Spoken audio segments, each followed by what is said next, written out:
Due to a number of stars that exploded in its vicinity, the planet Pyrrhus is rich with valuable radioactive ores.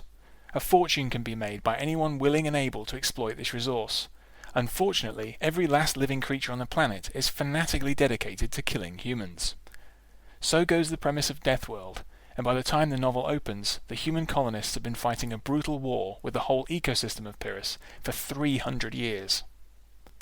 Published in 1960, Deathworld is the first novel by Harry Harrison. After a stint in the US Army Air Corps, Harrison worked as an illustrator and comics artist, notably for the controversial and influential EC comics in the late 1940s. This experience would prepare him for his career as a science fiction author, which he began in earnest in 1951 with his first story sale. Deathworld establishes the style Harrison would become known for, being a fast-paced adventure infused with intriguing themes.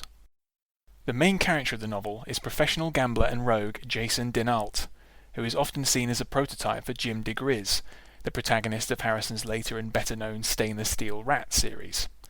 Denault serves as an audience surrogate in the novel, as he is compelled by curiosity and ego to visit the deadly planet Pyrrhus. There, he finds a human colony locked in unending conflict with the many extremely aggressive species of the planet. Even small children carry guns at all times, and armoured trucks are needed to traverse the thick, poison jungles.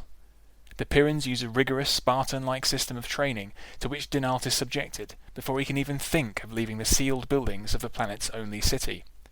Despite this, the Pyrrhans' numbers are dwindling, and the colony appears doomed. In some ways, Denault is quite unlike the typical square-jawed SF hero. He may have a limited psychic ability, but he freely admits that he is far from a physical equal to the rugged Pyrrhans. His real power, and the aspect of his personality that drives the story, is his willingness to question and learn.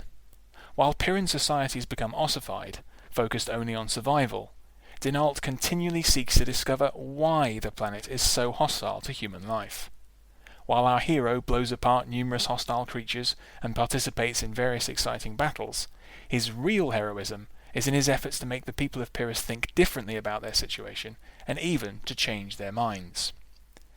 Denault's discoveries about the history of Pyrrhus allow this brisk and fun novel to also touch thoughtfully on numerous themes, from ecology to militarism and reconciliation. Deathworld is one of a number of SF novels which are seemingly an influence on James Cameron's Avatar. Lines spoken by Colonel Quaritch in the movie would fit perfectly in Harrison's story. You are not in Kansas anymore. You are on Pandora, ladies and gentlemen. Respect that fact every second of every day. If there is a hell, you might want to go there for some R&R after a tour on Pandora. Out there beyond that fence, every living thing that crawls, flies, or squats in the mud wants to kill you and eat your eyes for jujubes. Deathworld and Avatar also press home the same conclusion, that coexistence and not violence is the path to a better future. That Harrison was able to deliver his message within the context of such a readable and exciting novel is very much to his credit. Thanks for listening. For more articles and audio on books, film, video games, board games and music, visit andyjohnson.xyz. To support me, go to patreon.com/andyjohnson.